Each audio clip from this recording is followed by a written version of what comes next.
Bueno, señores, continuamos con nuestro curso de administración financiera. Vamos a hablar sobre la estructura del estado de situación financiera. El estado de situación financiera es uno de los reportes que se emplea bajo norma internacional y consiste en mostrar todo lo relacionado con la estructura o con la forma como se distribuyen sus cuentas reales, es decir, cómo se van distribuyendo tanto los activos como los pasivos como el patrimonio, la forma como ellos están compuestos, cómo se relacionan entre sí y que determinan la ecuación contable. Entonces, por un lado tenemos dentro de los activos unos activos que son de corto plazo, que también se le conocen como corriente o circulante.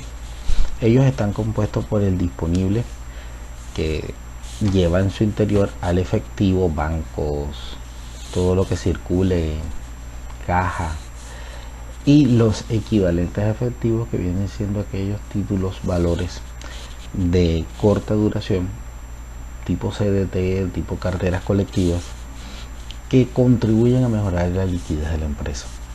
Están las cuentas por cobrar de naturaleza comercial, es decir, aquellas que se derivan de la actividad económica de una venta directa. Y están las cuentas por cobrar de naturaleza no comercial, que son aquellas que se derivan por otros conceptos. Por ejemplo, cuentas por cobrar a trabajadores, por ejemplo, anticipo a contratistas, el mismo anticipo al Estado, el mismo anticipo que se da del Estado vía impuestos. Dentro de los activos corrientes también se encuentran los inventarios, que hay que anotar, estos aparecen solamente en las empresas comerciales, en las empresas manufactureras, y cuando aparecen en empresas de servicios generalmente son inventarios destinados al consumo interno. Pues y también otros activos que se puedan dar que también sea de corto plazo. Posteriormente vienen los activos de largo plazo, antes conocidos como activos fijos, o los activos no corrientes. Estos son las inversiones que se tienen a más de un año en sociedades, por lo tanto determinan una participación de la empresa como inversionista en esa sociedad, y se presume que esas son a largo plazo. Están las propiedades, planta y equipo, todos los bienes con los que la empresa hace su actividad económica, y los intangibles, software, marcas, patentes, así como también otros activos de largo plazo. Por su parte, los pasivos son la parte, se abre también en una parte a corto y otra parte a largo plazo. Los llamados pasivos corrientes son, digamos, los análogos de los activos corrientes. Entonces, por un lado, del lado de los activos se llama disponible disponible o equivalente efectivo, o efectivo y sus equivalentes, y del otro lado se llama obligaciones financieras. Lo que son cuentas por cobrar comerciales del lado de los activos, del lado de los pasivos, se constituyen en proveedores, que es la esencia de su pasivo comercial, proveedores y cuentas por pagar. Existen también obligaciones fiscales, obligaciones laborales, que son las que se tienen con los empleados, fiscales obviamente las que se tienen con el Estado, con la DIAN, con el fisco, y otras obligaciones de corto plazo, por ejemplo un anticipo que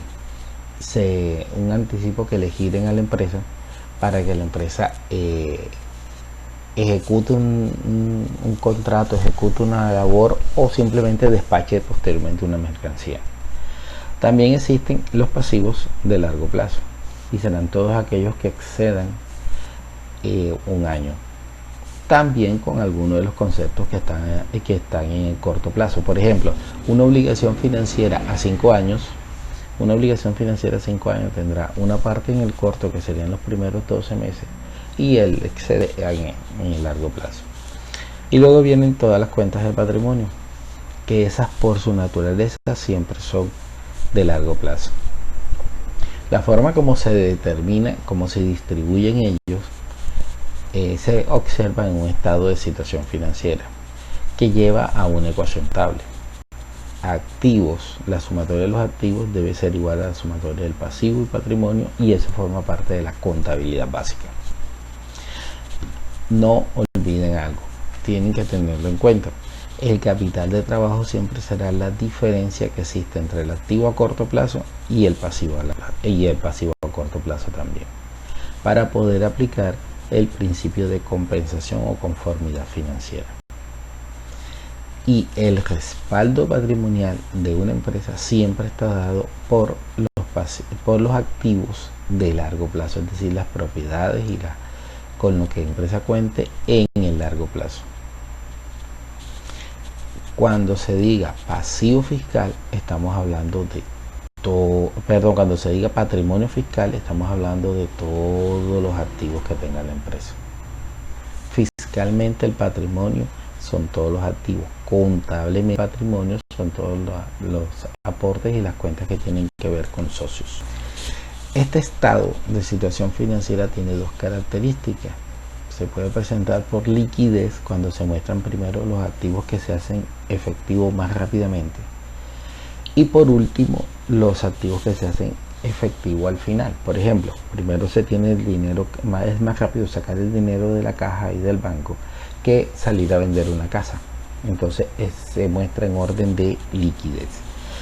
Para determinar si se muestra en orden de liquidez o en orden de patrimonio, porque son dos, ustedes toman el total del activo a corto plazo y lo dividen entre los activos totales y lo multiplican por 100.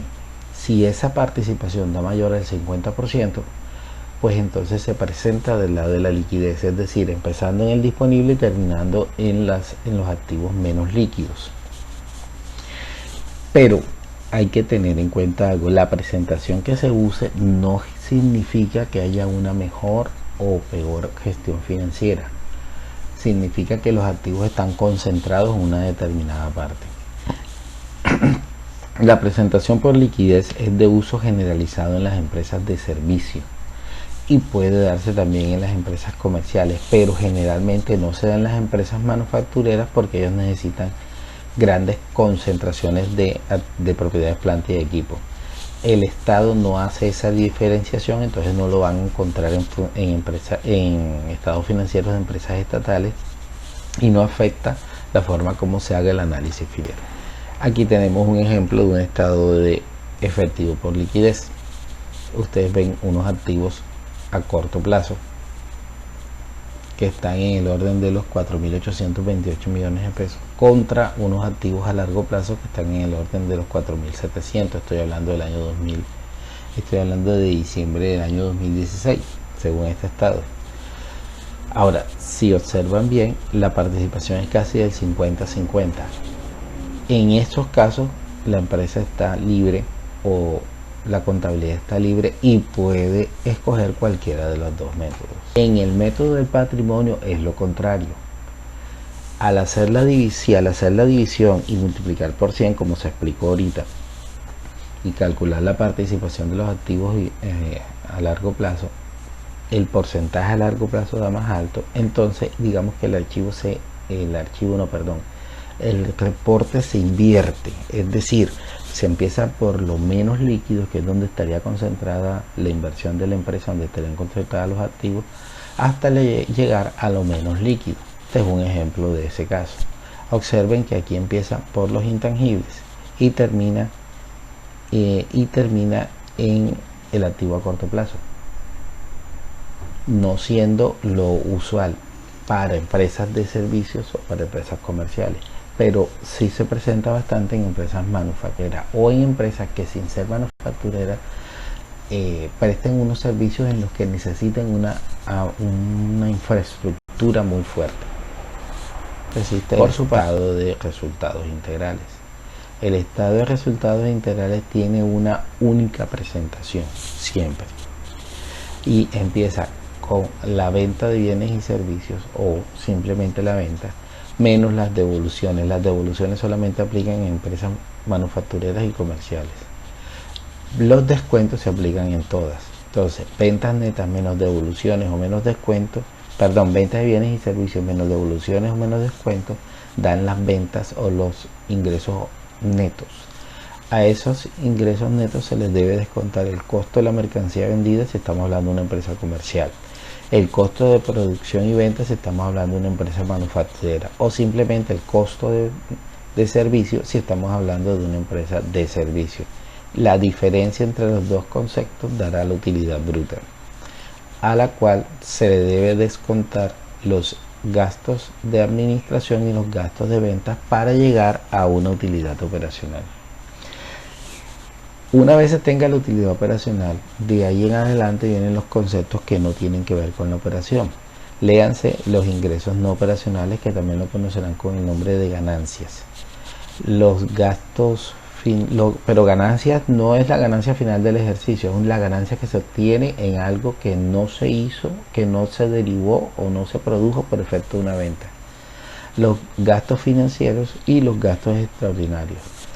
La utilidad operacional más los ingresos menos los gastos que acabo de decir genera la utilidad antes de impuestos, a lo que hay que descontarle la provisión de impuestos que va a determinar posteriormente la utilidad neta.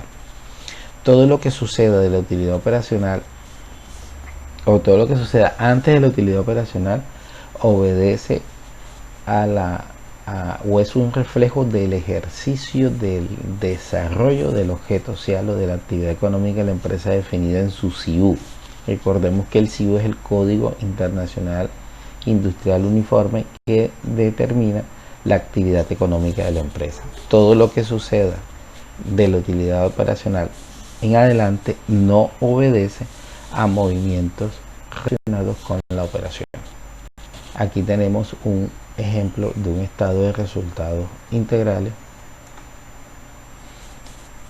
Vemos que la operación para el año 2016 alcanza a producir 820 de utilidad operacional. Para el año 2015 alcanzó a producir 1218. Ahí se observa una disminución y tanto los ingresos como los gastos financieros no forman parte de movimientos operacionales. Esa es la estructura de dos de los reportes, de los principales reportes